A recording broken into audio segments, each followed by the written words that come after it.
ഞങ്ങൾ സ്നേഹിച്ചു എന്നുള്ളതല്ല, മതം മാറണം എന്ന് നിർബന്ധം പറഞ്ഞത് എൻ്റെ ഫാദറാണ്.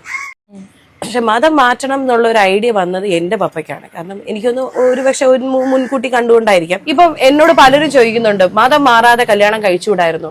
അപ്പൊ ആ സ്നേഹത്തിന്റെ പ്യൂരിറ്റി നഷ്ടപ്പെട്ടില്ലേ? അപ്പൊ ഞാൻ മതത്തിനെയല്ലേ കൂടുതലും, മതം മാറാതെ ഞാൻ സ്നേഹിച്ച് ജീവിച്ചൂടെ എന്ന് ചോദിക്കുന്നവരുണ്ട് എൻ്റെ അടുത്ത്. വ്യത്യസ്ത മതങ്ങളിൽ വിശ്വസിക്കുന്ന രണ്ടു പേർ തമ്മിൽ പ്രണയിക്കുന്നു, വിവാഹം കഴിക്കുന്നു, ശേഷം അവരിൽ ഒരാൾ മതം മാറുന്നു. മിക്കവാറും കേസുകളിൽ സ്ത്രീകളാണ് മതം മാറാറുള്ളത്. ഇവിടെയും അങ്ങനെ തന്നെ സംഭവിക്കുന്നു. ശേഷം ദീർഘകാലം അവർ ഒരുമിച്ച് ജീവിക്കുന്നു. മലയാളത്തിന് മഹാനടനായിട്ടുള്ള ജഗതി ശ്രീകുമാറിന്റെ മകളായിട്ടുള്ള പാർവതിയെയും ഭർത്താവായിട്ടുള്ള ഷോൺ ജോർജിനെയും കുറിച്ചാണ് ഞാൻ പറയുന്നത്. കഴിഞ്ഞ ദിവസം ഇവർ രണ്ടാളും ഒരുമിച്ച് പങ്കെടുത്തൊരു വീഡിയോ ഞാൻ കാണാനിടയായി. ആ ഇന്റർവ്യൂവിൽ വെച്ച് പ്രണയത്തെക്കുറിച്ചും കല്യാണത്തിന് ശേഷം മതം മാറിയതിനെ കുറിച്ചുമെല്ലാം പാർവതിയും ഷോണും സംസാരിക്കുന്നുണ്ട്. അത് കേട്ട് കഴിഞ്ഞപ്പോൾ ചില കാര്യങ്ങൾ പറയണമെന്ന് തോന്നി. അതുകൊണ്ട് മാത്രമാണ് ഇന്ന് ഇങ്ങനെ ഒരു വീഡിയോ ചെയ്യുന്നത്. നമ്മൾ എന്തായാലും ആ ഇന്റർവ്യൂവിന്റെ ചില ഭാഗങ്ങളൊന്നും കണ്ടോക്കാം. ഷോൺ ജോർജ് മതം മാറ്റിയാണോ പാർവതിനെ കല്യാണം കഴിച്ചത്? ഞാൻ പറയട്ടെ, മതം മാറുക എന്നുള്ളൊരു അജണ്ട അവിടെ വന്നിട്ടേ ഇല്ല. ഫസ്റ്റ് ഓഫ് ഓൾ ഞങ്ങൾ സ്നേഹിച്ചു എന്നുള്ളതല്ല, മതം മാറണം എന്ന് നിർബന്ധം പറഞ്ഞത് എൻ്റെ ഫാദറാണ്. ഓക്കെ, അപ്പൊ ഇവിടെ തന്റെ സ്വന്തം പിതാവായിട്ടുള്ള ജഗതി തന്നെയാണ് ഹിന്ദു മതത്തിൽ നിന്നും ക്രിസ്ത്യൻ മതത്തിലേക്ക് മതം മാറാൻ വേണ്ടി തന്നെ നിർബന്ധിച്ചത് എന്നാണ് പാർവതി പറയുന്നത്, അല്ലെ? പക്ഷേ ഈ കാര്യത്തിൽ നിലവിൽ ആളുകൾക്കിടയിൽ രണ്ട് അഭിപ്രായങ്ങളാണുള്ളത്. ഈ ഇന്റർവ്യൂവിന്റെ കമന്റ് ബോക്സിൽ തന്നെ ആളുകൾ രണ്ട് ചേരികളായി തിരിഞ്ഞ് രണ്ട് അഭിപ്രായങ്ങൾ പറയുന്നുണ്ട്. ഒരു കൂട്ടര് പറയുന്നത് പാർവതി കള്ളം പറയുന്നതാണ് എന്നുള്ളതാണ്. അതായത് മതം മാറാൻ വേണ്ടി ജഗതി നിർബന്ധിച്ചു എന്നത് നുണയാണ്. ജഗതി ഒരിക്കലും അങ്ങനെ ചെയ്യില്ല എന്നുള്ളതാണ് ഇവരുടെ പക്ഷം. സ്വന്തം അച്ഛൻ തന്നെ മകളെ മതം മാറാൻ വേണ്ടി നിർബന്ധിക്കുക എന്നൊക്കെ പറഞ്ഞാൽ അത് കേട്ടുകേൾവില്ലാത്തൊരു സംഗതിയാണ്. അതുകൊണ്ടായിരിക്കും ഒരു വിഭാഗം ആളുകൾ ഇങ്ങനെ പറയുന്നത്. എന്നാൽ മറ്റൊരു കൂട്ടർ പറയുന്നത് എന്താണെന്ന് വെച്ചാൽ മകളെ മതം മാറ്റണമെന്ന് ഷോൺ ജോർജിനോടും കുടുംബത്തോടും താൻ അങ്ങോട്ട് ആവശ്യപ്പെടുകയായിരുന്നു എന്ന് ജഗതി തന്നെ പണ്ട് ഏതോ ഇന്റർവ്യൂവിൽ പറഞ്ഞിട്ടുണ്ട് എന്നുള്ളതാണ്. നമുക്ക് ചില കമന്റുകൾ വായിച്ചു നോക്കാം. ജഗതിയെ ഏറ്റവും കൂടുതൽ വിഷമിപ്പിച്ചത് മകളുടെ മതം മാറ്റമാണെന്ന് ജഗതി പറഞ്ഞതായി കേട്ടിരുന്നു. ഇപ്പോൾ ന്യായീകരണമായി വന്നിരിക്കുന്നു. ഓക്കെ, ഇത് ജഗതി മകളെ മതം മാറാൻ നിർബന്ധിച്ചിട്ടില്ല എന്ന് പറയുന്നവരുടെ വാദമാണ്. ഇനി കമന്റുകൾക്ക് വന്ന ചില റിപ്ലൈകൾ നമുക്കൊന്ന് നോക്കാം. മകൾ മതം മാറണമെന്ന് അങ്ങോട്ട് ആവശ്യപ്പെട്ട ആളാണ് ജഗതി.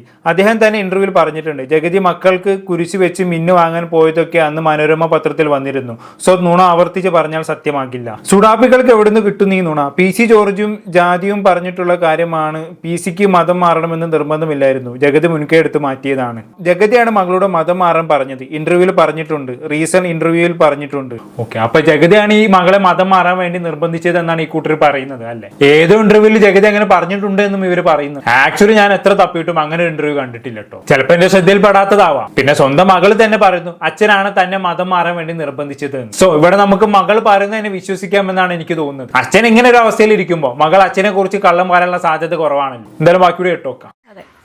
ഇദ്ദേഹം എൻ്റെ പപ്പയടുത്ത് വന്ന് സംസാരിക്കുമ്പോഴും ഇവിടുത്തെ പപ്പ എൻ്റെ പപ്പയടുത്ത് വന്ന് എനിക്ക് കൊച്ചിനെ ഇങ്ങ് തന്നേച്ചാൽ മാത്രം മതി, എനിക്ക് നമ്മുടെ കൊച്ചിന്, നമുക്ക് വീട്ടിലൊരു പെങ്കൊച്ചില്ല, എനിക്ക് അവളെ വേണം, നമ്മുടെ മകളായിന്ന് മാത്രമേ പപ്പ അവിടെ നിന്ന് പറഞ്ഞുള്ളൂ. ഈ പപ്പ ആരാണെന്ന് മനസ്സിലായോ? ഷോൺ ജോർജിന്റെ പപ്പ, അതായത് പാർവതിയുടെ അമ്മായിയപ്പൻ. എല്ലാവർക്കും അറിയുന്നുണ്ടാകും ആൾ ആരാണെന്നുള്ളത്. മറ്റാരുമല്ല, കേരള രാഷ്ട്രീയത്തിന്റെ മാലിന്യം എന്നറിയപ്പെടുന്ന സാക്ഷാൽ PC ജോർജ്. എന്നാലും എനിക്കെന്റെ പാർവതിയെ എന്റെ മകളായിട്ടും കൂടി തന്നേച്ചാൽ മതി, മതം മാറേണ്ട ആവശ്യമൊന്നും ഇല്ല എന്ന് PC ജോർജ് പറഞ്ഞു എന്ന് പറഞ്ഞാൽ വിശ്വസിക്കാൻ ഇത്തിരി ബുദ്ധിമുട്ടാണ്. എന്നാലും സ്വന്തം മകൻ തന്നെ മറ്റൊരു മതത്തിൽപ്പെട്ട പെൺകുട്ടിയെ കല്യാണം കഴിച്ചിട്ട് ആ പെൺകുട്ടി മതം മാറുകയും ചെയ്തു എന്ന് പറയുമ്പോൾ, ഇങ്ങനെയൊക്കെ സ്വന്തം കുടുംബത്തിൽ നടന്നിട്ടാണല്ലോ ഇയാൾ വന്നിരുന്നത് ലവ് ജിഹാദ് ഉണ്ട് എന്നൊക്കെ ഘോരഘോരം പ്രസംഗിച്ചിരുന്നത്. സ്വന്തം കുടുംബത്തിൽ സംഭവിച്ചില്ലേ? പൊതുവേ മതം മാറി കല്യാണം കഴിക്കുമ്പോൾ മറ്റുള്ള കുടുംബത്തിലും ഇതൊക്കെ തന്നെയാണ് സംഭവിക്കാറുള്ളത്. മനസ്സിലായോ PC ജോർജ്? സ്വന്തം കുടുംബത്തിൽ നടക്കുമ്പോൾ അതൊരു സാധാരണ പ്രണയ വിവാഹമാകും, സ്വന്തം ഇഷ്ടപ്രകാരം മതം മാറിയതാവും. പക്ഷെ മറ്റെവിടെയെങ്കിലും നടക്കുമ്പോൾ, പ്രത്യേകിച്ച് മുസ്ലിം കുടുംബത്തിൽ മാത്രം നടക്കുമ്പോൾ അത് ലവ് ജിഹാദ് ആവും. അല്ലെ? കൊള്ളാലോ ജോർജ്. എന്തായാലും ബാക്കിയൂടെ കേട്ടോക്കാം.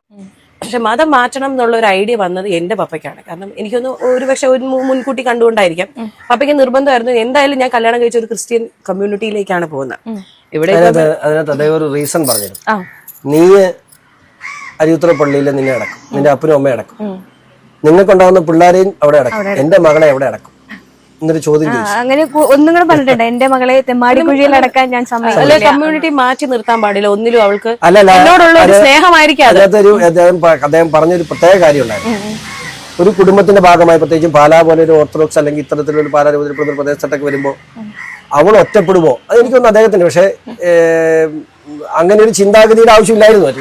പക്ഷെ പിന്നീട് അച്ചായൻ തന്നെ എന്റെ അടുത്ത് പറഞ്ഞു അങ്ങനെ പോലും മാറ്റേണ്ട ഒരു ആവശ്യമില്ലായിരുന്നു എന്ന്. പിന്നീട് എന്റെ അടുത്ത് അത് പറഞ്ഞിട്ട് എന്നോട് സോറി ഒക്കെ പറഞ്ഞിട്ടുണ്ട് കേട്ടോ. എനിക്കത് പിന്നീട് തോന്നി അതിന്റെ പോലും ആവശ്യമില്ലായിരുന്നു. മോൻ ജോർജ് പാർവതിയോട് അങ്ങനെ പറഞ്ഞിട്ടുണ്ടെങ്കിൽ ഞാൻ അതിനെ അപ്രീഷിയേറ്റ് ചെയ്യുന്നു. നല്ല കാര്യമാണ് അയാൾ ചെയ്തത്. അല്ല, ജഗതിയുടെ കൺസേൺ നമുക്ക് മനസ്സിലാക്കാവുന്നതേ ഉള്ളൂ. അതായത് വലിയൊരു ക്രിസ്ത്യൻ കമ്മ്യൂണിറ്റിയുടെ ഭാഗമായി മാറാൻ പോവുകയാണ് മകൾ. അവൾ അവിടെ ഒറ്റപ്പെട്ടു പോകരുത്, അവളുടെ മതം അവൾക്കൊരു ബുദ്ധിമുട്ടായി മാറരുത് എന്ന് മാത്രമായിരിക്കും ജഗതി അവിടെ ചിന്തിച്ചിട്ടുണ്ടാവുക. ജഗതി അങ്ങനെ ചിന്തിച്ചിട്ടുണ്ടെങ്കിൽ നമുക്ക് തെറ്റ് പറയാൻ പറ്റൂല. മറ്റൊരു മതത്തിൽ വിശ്വസിക്കുന്ന കുടുംബത്തിലേക്ക് കല്യാണം കഴിച്ചു പോകുന്ന പെൺകുട്ടികൾ അവിടെ ഒറ്റപ്പെടാനുള്ള സാധ്യത വളരെ കൂടുതലാണെന്ന് തന്നെ പറയാം. കാരണം മതപരമായിട്ടുള്ള ആഘോഷങ്ങളൊക്കെ വരുന്ന സമയത്താണല്ലോ ഈ കുടുംബക്കാരൊക്കെ ഒത്തുകൂടുന്നത്. എല്ലാ മതത്തിലും അങ്ങനെ തന്നെയാണ്. ഓണം, വിഷു, പെരുന്നാൾ, ഈസ്റ്റർ, ക്രിസ്മസ് ഇങ്ങനെ മതപരമായിട്ടുള്ള ആഘോഷങ്ങൾ വരുമ്പോൾ എല്ലാവരും ഒത്തുകൂടുകയും അതിന്റേതായ ചടങ്ങുകളൊക്കെ വീട്ടിൽ നടക്കുകയും ചെയ്യും. ഇങ്ങനെയുള്ള അവസരങ്ങളിലാണ് മറ്റൊരു മതത്തിൽ വിശ്വസിക്കുന്ന ആളുകൾ ഒറ്റപ്പെട്ടു പോകാറുള്ളത്. തന്റെ മകൾക്കും അങ്ങനെ സംഭവിക്കരുതെന്ന് ജഗതി ആഗ്രഹിച്ചിട്ടുണ്ടാകാം. എന്തായാലും ബാക്കിയുടെ കേട്ടോക്കാം.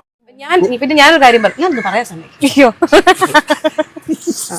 ഇതൊന്നും പറഞ്ഞിട്ട് പോണത് അല്ല, ഇത് എഡിറ്റ് വർത്തമാനം പറഞ്ഞാൽ ശരിയാവുന്നില്ല. ഒന്ന് പറഞ്ഞു നിർത്തണ്ടേ, നീ എനിക്കൊന്ന് പറയണ്ടേ, ഞാൻ പറയട്ടെ. ഞാൻ വേറെ കാര്യം ഞാൻ പറയട്ടെ. ഞാൻ പറഞ്ഞ ഒരു കാര്യം എന്ന് വെച്ചാൽ, ഞാൻ സ്നേഹിച്ചത് ഒരു വ്യക്തിയെ സ്നേഹിച്ചിട്ടാണ് ഞാൻ അദ്ദേഹത്തിന്റെ കൂടെ പോയി ജീവിക്കണത് എന്ന് പറഞ്ഞ് ഞാനൊരു മതത്തിനെ സ്നേഹിച്ചിട്ടല്ല ആ മതം മാറി വേറൊരു മതത്തിലേക്ക് വന്ന്. എന്റെ സ്നേഹത്തിന് വേണ്ടി ഞാൻ എന്റെ മതത്തിനെ സാക്രിഫൈസ് ചെയ്തു. ഇപ്പം എന്നോട് പലരും ചോദിക്കുന്നുണ്ട്, മതം മാറാതെ കല്യാണം കഴിച്ചുകൂടായിരുന്നു. അപ്പൊ ആ സ്നേഹത്തിന്റെ പ്യൂരിറ്റി നഷ്ടപ്പെട്ടില്ലേ? അപ്പൊ ഞാൻ മതത്തിനെയല്ലേ കൂടുതൽ, മതം മാറാതെ ഞാൻ സ്നേഹിച്ച് ജീവിച്ചൂടെ എന്ന് ചോദിക്കുന്നവരുണ്ട് എന്റെ അടുത്ത്. അപ്പം സ്നേഹത്തിന് എന്താ വില ഉള്ളത്?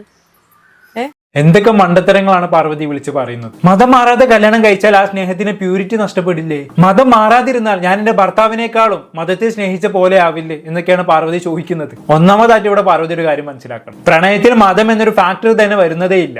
മതം മാറുന്നുണ്ടോ ഇല്ലേ എന്ന് നോക്കിയിട്ടല്ല സ്നേഹത്തിന് പ്യൂരിറ്റി അളക്കുന്നത്. എന്തോ വലിയ തത്വചിന്ത പോലെയാണ് പാർവതിക്ക് ഇത് വന്ന് ഇരുന്ന് വിളമ്പുന്നത്. പക്ഷെ പറഞ്ഞത് മുഴുവൻ അട്ടർ നോൺസെൻസ് ആണെന്ന് മാത്രം. ഭർത്താവിനോടുള്ള സ്നേഹം തെളിയിക്കാൻ വേണ്ടി മതം മാറുക എന്നൊക്കെ പറഞ്ഞാൽ അവിടെ തന്നെ ആ സ്നേഹത്തിന് പ്യൂരിറ്റി നഷ്ടപ്പെട്ടു എന്ന് തന്നെ പറയാം. രണ്ട് വ്യക്തികൾ തമ്മിലുള്ള ആത്മബന്ധമാണ് പ്രണയം. അവിടെ മതം ഒരു ഫാക്ടറേ അല്ല. സ്വന്തം മതവിശ്വാസത്തിൽ ഉറച്ചു നിന്നുകൊണ്ട് തന്നെ അന്യമതത്തിൽപ്പെട്ട് ജീവിത പങ്കാളിയെ ജീവന തുല്യം സ്നേഹിക്കുന്ന എത്രയോ ആളുകൾ നമുക്കിടയിലുണ്ട്. അവർക്കൊന്നുമില്ലാത്ത എന്ത് പ്യൂരിറ്റിയാണ് മതം മാറിയപ്പോൾ പാർവതിക്ക് കിട്ടിയത്? ഞാൻ ഭർത്താവിനെ സ്നേഹിക്കുന്നത് കൊണ്ട് മതം മാറിയെന്ന് പാർവതി പറയുമ്പോൾ മതം മാറാതെ ജീവിക്കുന്ന ലക്ഷക്കണക്കിന് ആളുകളെയാണ് നിങ്ങൾ അപമാനിക്കുന്നത്. അവർക്കൊന്നും പരസ്പരം സ്നേഹമില്ല എന്നാണോ നിങ്ങൾ പറഞ്ഞു വരുന്നത്? മതം മാറണമോ വേണ്ടേ എന്നൊക്കെ ഉള്ളത് പാർവതിയുടെ വ്യക്തിപരമായിട്ടുള്ള കാര്യമാണ്. പക്ഷെ അതിന് പറഞ്ഞ ന്യായീകരണം ഒരുമാതിരി ബാലിശമായി പോയി എന്ന് തന്നെ വേണമെങ്കിൽ പറയാം. ഒട്ടും ലോജിക്കില്ലാതായി പോയി. ഇനിയിപ്പോ ഞാനിതൊക്കെ പറയുമ്പോൾ ചില ആളുകൾ ഒരു ചോദ്യം ചോദിക്കാൻ സാധ്യതയുണ്ട്. പാർവതി ക്രിസ്ത്യൻ മതത്തിലേക്ക് മാറിയത് കൊണ്ടല്ലേ നീ ഇങ്ങനെയൊക്കെ പറയുന്നത്? പാർവതി മുസ്ലിം മതത്തിലേക്കായിരുന്നു ഇങ്ങനെ മാറിയതെങ്കിൽ നീ അതിന് ഇരു കൈയും നീട്ടി സ്വീകരിക്കുമായിരുന്നില്ല എന്ന്. അവരോട് എനിക്ക് ഒറ്റ കാര്യമേ പറയാനുള്ളൂ. മതം മാറ്റിയിട്ടുള്ള പ്രണയ വിവാഹത്തോട് എനിക്കൊട്ടും യോജിപ്പില്ല. അതിപ്പോ ഏത് മതമാണെങ്കിലും അങ്ങനത്തെ. മതം മാറിയാൽ അവിടെ സ്നേഹത്തിന് പ്യൂരിറ്റി നഷ്ടപ്പെട്ടു എന്നാണ് ഞാൻ മനസ്സിലാക്കുന്നത്. പിന്നെ എന്താണെന്ന് വെച്ചാൽ നമ്മുടെ സമൂഹത്തിൽ നല്ലപോലെ ജീവിക്കാൻ വേണ്ടിയാണ്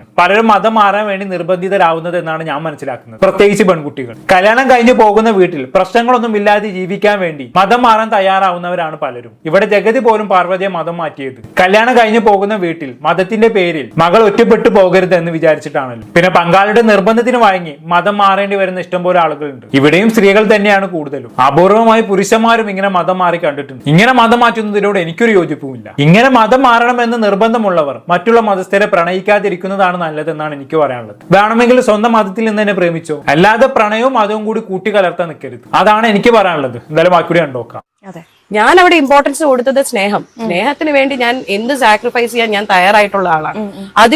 അതിലും മേളിലൊരു സംഭവം ഉണ്ടോ എന്ന് എനിക്കറിയില്ല. ഞാൻ വിശ്വസിക്കുന്ന എല്ലാ മതസ്ഥരും പറയുന്നത് സ്നേഹിക്കുക എന്നുള്ളതാണ്, അല്ലെ? ബൈബിളിൽ പറഞ്ഞിട്ടുണ്ട്, നിന്നെ പോലെ നിന്റെ അയൽക്കാരെ സ്നേഹിക്കാം, അല്ലെ? അത് എല്ലാ മതത്തിലും അത് തന്നെയാണ് പറയുന്നത്. സോ ഞാൻ ചെയ്തത് എനിക്ക് ഒരിക്കലും ഒരു മനസാക്ഷി കുത്തുണ്ടായിട്ടേ ഇല്ല. നാളെ ഇനി എന്റെ മകള് ഒരു മുസ്ലിമിനെയോ അല്ലെങ്കിൽ ഒരു ക്രിസ്ത്യാനിയോ ഒരു ഹിന്ദുവിനെ കല്യാണം കഴിച്ചാലും നമുക്ക് ഒരു പ്രശ്നമില്ല. അത് അപ് ടു ഹർ, അല്ലേ? അങ്ങനെ ചിന്തിക്കുന്ന ചിന്താഗതിയുള്ളവർ. എന്നെ കുഞ്ഞിലെ തന്നെ ഇങ്ങനെ ഹിന്ദുയിസം ഡെവലപ്പ് അങ്ങനെ വളർത്തിയത്. എന്റെ പപ്പ ഈ പറഞ്ഞ പോലെ എല്ലാ ഇതിലും വിശ്വസിക്കുന്ന ഒരാളാണ്. ഇവിടത്തെ പപ്പയ്ക്കും അങ്ങനെ ഇല്ല. ഇദ്ദേഹം എനിക്ക് ഏറ്റവും കൂടുതൽ മുസ്ലിം വോട്ട് നേടി ജയിച്ച MLA ആണ്. അപ്പൊ ഒരിക്കലും നമ്മുടെ ഇതില് മതം ഒരു ഇമ്പോർട്ടന്റ് ഘടകമായിട്ട് ഫീൽ ചെയ്തിട്ടേ ഇല്ല ഞങ്ങൾക്ക്. ഇനി ഞങ്ങളുടെ കുഞ്ഞുങ്ങളെയും ഞങ്ങൾ അങ്ങനെ തന്നെയാണ്. അത് അപ് ടു ദം. അവർക്ക് മതം വേണമെങ്കിൽ സ്വീകരിക്കാം, ഇല്ലെങ്കിൽ വേണ്ട. അത് അപ് ടു ദം. അങ്ങനെ തന്നെയാണ് ഞങ്ങൾ ഫോളോ ചെയ്യുന്നത്. പക്ഷെ എന്തുകൊണ്ടാണ് പ്രത്യേക സമയങ്ങളിൽ അല്ലെങ്കിൽ പ്രത്യേക സ്ഥലങ്ങളിൽ ഇങ്ങനെ ഒരു ടോക്ക് വരുന്നതെന്ന് ചിന്തിച്ചിട്ടുണ്ടോ? പാർവതി ഷോണിനെ മതം മാറ്റി കല്യാണം കഴിച്ചു എന്നുള്ള എപ്പോഴാണെങ്കിലും അതാണ് ഇതെല്ലാം എന്തെങ്കിലും വേണമല്ലോ ഒന്ന് ഇരുത്താൻ. ഇതൊന്നും ഇവിടെ കേൾക്കുന്ന കാര്യമില്ലെന്ന് എല്ലാവർക്കും അറിയാം. ഇനി ഇതൊന്നും ഞങ്ങളായിരിക്കും ഇതൊക്കെ മാറ്റി മറിച്ച് ഒരു പക്ഷെ ചരിത്രം മാറ്റുന്ന രീതിയിൽ വൈദ്യരംഗം കല്യാണം കഴിഞ്ഞിട്ട് 10 രൂപ മാറട്ടെ, പിള്ളേരെ കെട്ടിക്കാറാവുമ്പോഴാണ് എല്ലാം മാറട്ടെന്നേ. ഇപ്പോഴും ഒരു സമൂഹത്തെ ഒരു ഇതിൽ മാത്രം കെട്ടാൻ പാടുള്ളൂ എന്നൊന്നുമില്ല. മനുഷ്യ സമയം അങ്ങോട്ടും ഇങ്ങോട്ടും സ്നേഹിച്ച് കെട്ടിട്ട് എല്ലാരും ആവട്ടെ. ഇപ്പം നിങ്ങൾ തമ്മിലുള്ള കോൺഫ്ലിക്റ്റ് ഞാൻ കണ്ടു. ഇടിയൊക്കെ രാഷ്ട്രീയത്തിൽ നിങ്ങൾ തമ്മിൽ രാഷ്ട്രീയ ചർച്ചകൾ ഉണ്ടാവാറുണ്ടോ നിങ്ങൾ തമ്മിൽ? ഇല്ല. എനിക്ക് രാഷ്ട്രീയത്തിന്റെ ABCD അറിയില്ല. ഞാൻ ഈടെയാണ് മോഡിജിയാണ് പ്രധാനമന്ത്രി പോലും പഠിച്ചത്. അല്ല സത്യമായിട്ടും മനുഷ്യന് നിനക്ക് ഭയങ്കര വിവരമാണെന്ന് ധരിച്ചു അങ്ങനെ ധരിക്കണ്ട. ഞങ്ങൾ ഈ 19 വർഷം ദാമ്പത്യ ജീവിതം മുന്നോട്ട് പോയത് തന്നെ ഇദ്ദേഹത്തിന്റെ പ്രൊഫഷനിൽ ഞാനൊരു അഭിപ്രായം പറയോ, എന്റെ പ്രൊഫഷനിൽ പുള്ളി ഒരു അഭിപ്രായം പറഞ്ഞിട്ട് ഇതില്ല. കലാപരമായിട്ട് ഒരു അഭിപ്രായം ഇല്ലാത്ത മനുഷ്യനായിരുന്നു. ഞാൻ പാട്ട് പാടുക വെച്ചാൽ പറഞ്ഞ സ്ഥിതിക്ക് തമാശ പറഞ്ഞ ഓക്കെ, അപ്പൊ അങ്ങനെയൊക്കെയാണ് കാര്യങ്ങൾ. പിന്നെ പാർവതിയുടെ ചില നിലപാടുകളൊക്കെ അടിപൊളിയാണ് കേട്ടോ, അത് പറയാതെ പോയി. വെറും വിമർശനം മാത്രം പോരല്ലോ, നല്ലത് കണ്ടാൽ നല്ലത് പറയണല്ലോ. സ്വന്തം മക്കൾക്ക് അവരുടെ ഇഷ്ടത്തിനനുസരിച്ചുള്ള മതം തിരഞ്ഞെടുക്കാനുള്ള സ്വാതന്ത്ര്യം കൊടുക്കും എന്നാണ് പാർവതി പറഞ്ഞത്. അതുപോലെ മക്കൾക്ക് അവർക്ക് ഇഷ്ടമുള്ള മതത്തിൽ നിന്നും കല്യാണം കഴിക്കാം. ഞങ്ങൾ ഒരിക്കലും അതിനെതിരെ നിൽക്കില്ല എന്നും പാർവതി പറയുന്നുണ്ട്. അപ്രീഷിയേറ്റ് ചെയ്യപ്പെടേണ്ട നിലപാടുകളാണ് ഇതെല്ലാം. എത്ര പേർക്ക് ഇങ്ങനെയൊക്കെ ചിന്തിക്കാൻ കഴിയുമെന്ന് അറിയില്ല. സാധാരണ പ്രണയവിവാഹം ചെയ്യാറുള്ള മാതാപിതാക്കളാണ് മക്കളുടെ പ്രണയത്തെ ഏറ്റവും കൂടുതൽ എതിർക്കാറുള്ളത്. അതുപോലെ തന്നെ മതം മാറിയ മാതാപിതാക്കൾ മക്കൾ എങ്ങനെ ചെയ്യുമ്പോൾ എതിരെ നിൽക്കുന്നതും കാണാറുണ്ട്. ഇവിടെ പക്ഷെ മക്കളെ അവരുടെ ഇഷ്ടത്തിനനുസരിച്ച് ജീവിക്കാൻ അനുവദിക്കുമെന്നാണ് പാർവതി പറയുന്നത്. നല്ലൊരു നിലപാട് തന്നെയാണത്. പക്ഷെ വാക്കുകൾക്ക് അപ്പുറത്ത് പ്രവൃത്തിയിലും കൂടി ഇത് കാണണമെന്ന് മാത്രം. അങ്ങനെ കാണുമെന്ന് നമുക്ക് പ്രതീക്ഷിക്കാം അല്ലേ. എന്തായാലും കൂടുതലൊന്നും ഞാൻ പറയുന്നില്ല. എന്താണ് കേട്ട് നിങ്ങൾക്ക് തോന്നുന്നത് താഴെ കമന്റ് ബോക്സിൽ രേഖപ്പെടുത്തുമല്ലോ. അടുത്തൊരു ടോപ്പിക്കുമായി വീണ്ടും കാണാം.